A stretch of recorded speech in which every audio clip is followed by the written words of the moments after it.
Hi, Alex Polyak here. A big thank you to my friend Elena for the material and idea for this video series. In previous episodes, we've learned a lot about the Los Santos police, and now let's explore all the most surprising and funny things about the San Fierro cops, and also touch on some other interesting NPCs from GTA San Andreas.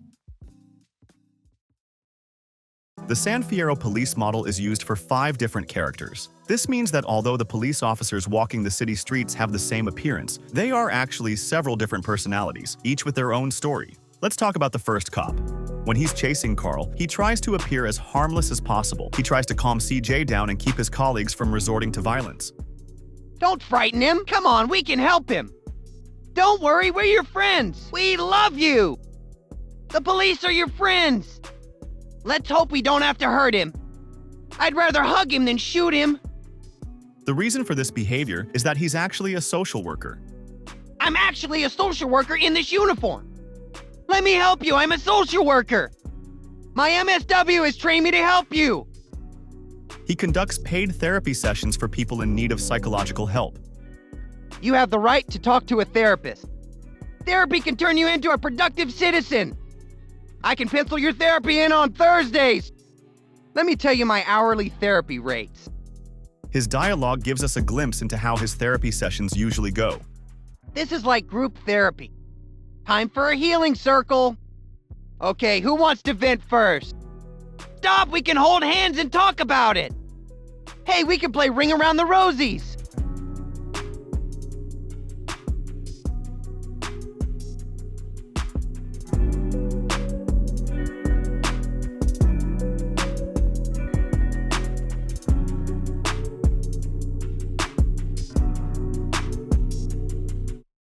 He pays close attention to his patients' childhoods, trying to find the roots of their problems there. So, when he arrests CJ, harasses him, or gets into a fight with him, he often asks Carl about his early life.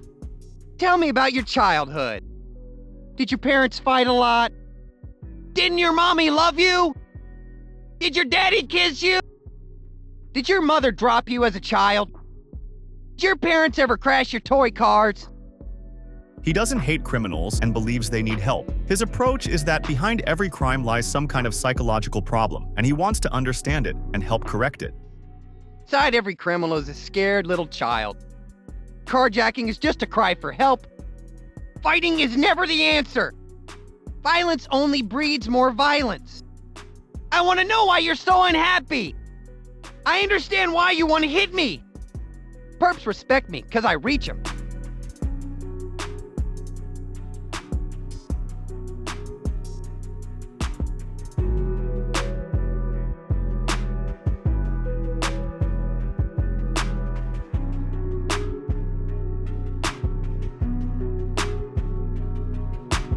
His empathy is so high that he's even willing to go against the law and his police colleagues to help a criminal.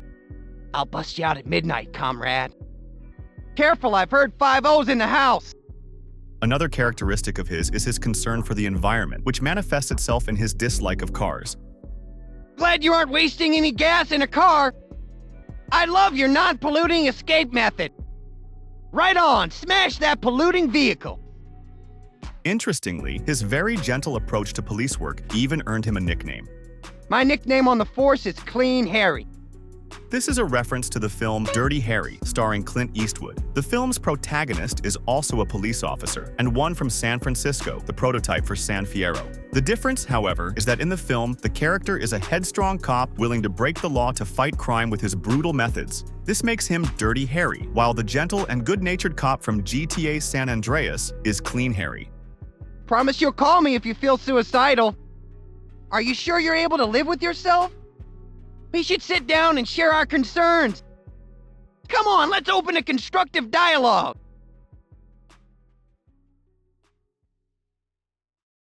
The next cop is the complete opposite of the previous one, as he is extremely brutal and often hints to CJ about the terrible things the police are capable of.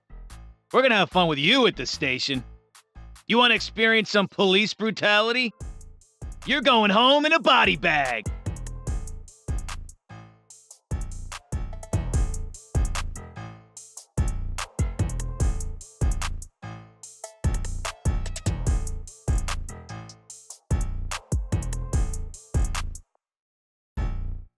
He doesn't limit himself to simple violence and is actually willing to engage in rough sexual acts with criminals.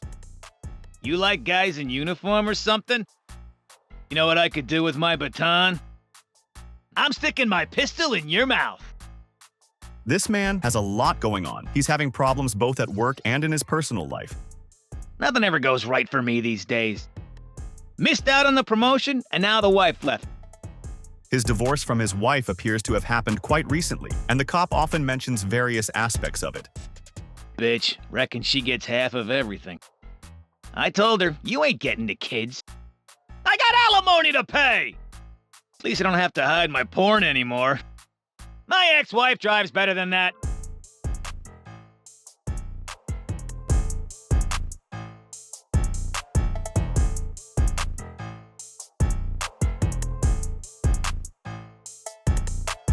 But despite his anger at his ex-wife and his attempts to see the positive side of the divorce, the breakup was a real blow to him. I gave up the gym when my wife left. Divorce ain't as good as I thought it would be. They say life's better when you're single. I don't know. Go on, shoot! Can't hurt more than divorce. All he can do now is imagine himself as his favorite actor. I'm an action hero! Watch out! I'm Jack Howitzer, buddy! The next cop has a relatively short backstory, but he has a very memorable characterization. He's a sexually obsessed pervert. He sometimes says nasty, but relatively harmless things. Oh, I love leather in this heat. Man, sweat and leather. Oh man, it's hard to run when I'm this hard. However, this NPC's true personality is revealed in his other lines, which make it clear that CJ should never fall into the hands of such a cop. When I'm done with you, after I kick your ass, I'm gonna fuck it. Brace yourself for pain. First I'm gonna beat you up, then I'm gonna beat you off. You're about to learn a new meaning for going down. I'm gonna violate your ass.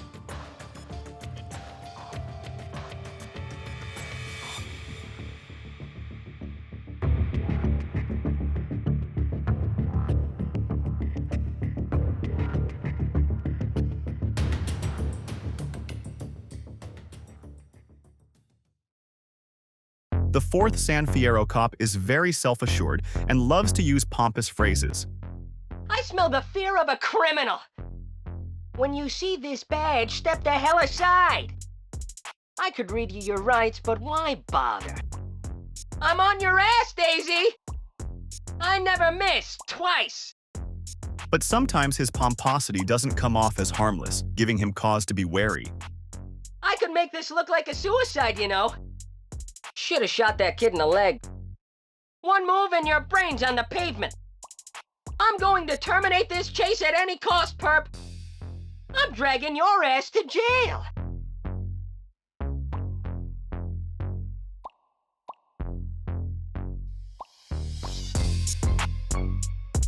Can't live forever! I'm going in!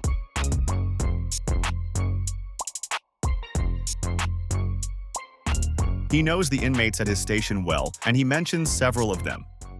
Say hi to Virgil in Cell Block D. I got a nice cellmate for you. He loves to cuddle. Some of his lines reveal that he's a young man in a relationship with a girl. He has a mustache, which is actually visible on his character model. He also enjoys drinking beer and was invited as a consultant to the filming of a police movie. I'm too young for this shit. She told me to shave the mustache off, jealous bitch. I got a six-pack of lager in the back of my squad car. I was a consultant on Special Needs Cop. An advertisement for the movie this cop is talking about can be heard on the in-game radio. The movie itself is partly based on Kindergarten Cop, starring Arnold Schwarzenegger.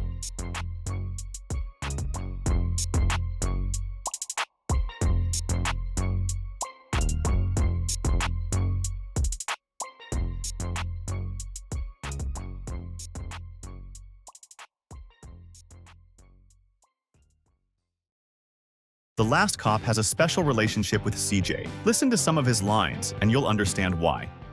Gotcha, honey. You wanted to be caught. You have the right to remain gorgeous. You're going down, handsome. Would I lie to you, sugar? I'm taking you down, sugar. Stop right there, sugar. He's particularly attracted to male bodies. Shift your sweet ass. I'm on his sweet ass. I'm right on his ass. You won't lose me, honey buns. But this man isn't just gay, he's a crossdresser, meaning he prefers to appear as the opposite sex. Thus, the cop often talks about his women's clothing, although his in-game skin, unfortunately, doesn't reflect this. Oh, I knew I should have worn my flats. Careful, I'm wearing open toe. I'll put some sequins on my helmet. Would I suit pink leathers? His shirt is so tight. Oh, my nails. Oh, damn, I just had my nails done. Of course, his tastes aren't limited to admiring men's butts and wearing women's clothing. He's also happy to spend time with a man, including CJ. Drop the soap, honey. I'm gonna slap you good. He enjoys BDSM and especially prefers being sexually dominated. Cuff me, frisk me, pat me down. Wrestle me, honey. Let's wrestle to submission. Ooh, I surrender.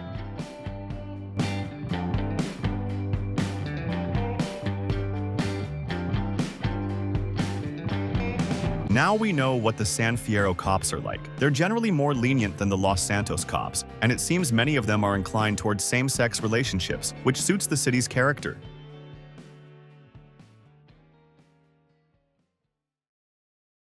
On the streets of San Fierro, you can see a girl with a short haircut and wearing revealing red clothing. She's one of the prostitutes, and now we'll learn her story. It may sound funny, but she tries to be respectable, considers herself a true lady, and says pimping is not a gentlemanly occupation. I'm a lady! Don't push a lady! You ain't no gentleman. Pimping is not a profession for a gentleman. You ain't a gentleman. No wonder you got to pick up hookers. You's a gentleman and a stallion. Ain't just a hoe. If you arrange some of her lines chronologically, you can roughly get a sense of this character's story. She had a difficult childhood. Later, she had a boyfriend who forced her to become a prostitute, and now she sees no other way to earn a living and has no hope of meeting a nobleman.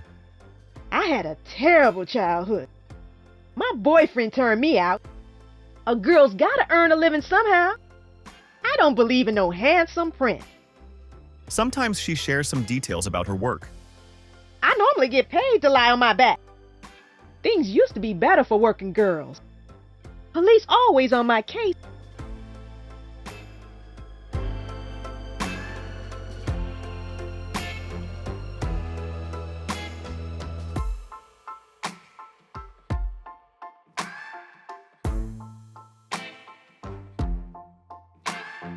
Her appearance is very important to her.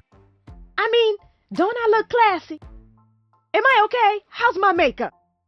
You ever had plastic surgery? This girl tends to have a pessimistic view of the society around her. Cannot believe what I hear on the news. San Andreas isn't what it once was. Yes, I blame society these days. I can't bear the government in this state. If a man refuses her services, she may express her dissatisfaction, and it's pretty hilarious. You looking for a man instead, huh? I just wanted your money anyhow. You too ugly anyhow. Sometimes she talks about pulling herself together using second-person language. On the one hand, she might be talking about someone else, but on the other, she might be talking about herself. Let me know in the comments what you think. You gotta smarten up, sister. I ain't paying for your drug habit no more. You gotta straighten yourself out, baby.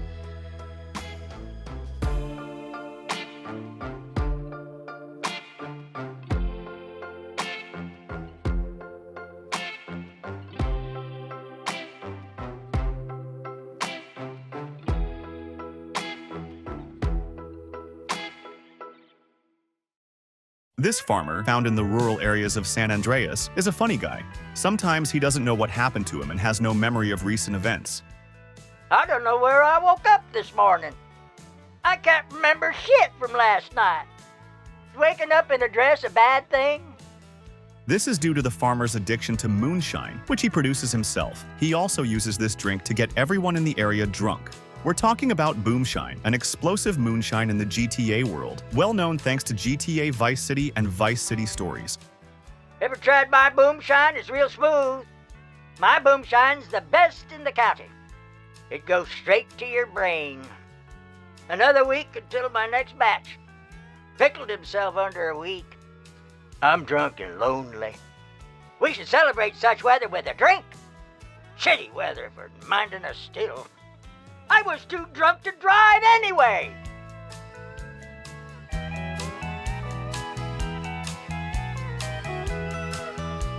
I ain't drunk, honest. But all this comes at a price, especially to your health. The list of Moonshine side effects can be shocking. You ever gone blind through drinking? My Moonshine's guaranteed to make you blind. Loss of sight ain't permanent in most. You ever had the pleasure of memory loss? Ever gambled with your liver, friend? My Moonshines will put hair on your ass. This moonshine often causes the farmer to see double, so everyone he meets, even CJ, is made up of 2 identical copies. 2 of you driving? Nice to meet you both. They both got guns.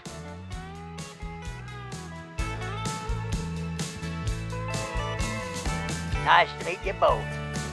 He's so drunk that he loses his sense of reality, and when he sees a dead NPC, he can react incredulously and react humorously. You ain't fooling no one. Get up. Sometimes this farmer can share details that allow us to learn more about the ingredients of his boomshine, as well as the construction of his moonshine still. He buys all of these items at the local store. 5 gallons of kerosene. Bottles of Tabasco. 30 feet of copper pipe. And finally, let's learn about the most spectacular side effect of boomshine. Its consumption causes the man to urinate excessively, belch violently, and pass powerful, uncontrollable gas. My bladder! Oh, I think I pissed myself. Sorry. Ooh-wee. Excuse the gas. Pardon the fumes. Oh, double vision. There's more where that came from. No naked flames, please. Now we can imagine how much more insanity this drink can increase in the suburbs of San Andreas.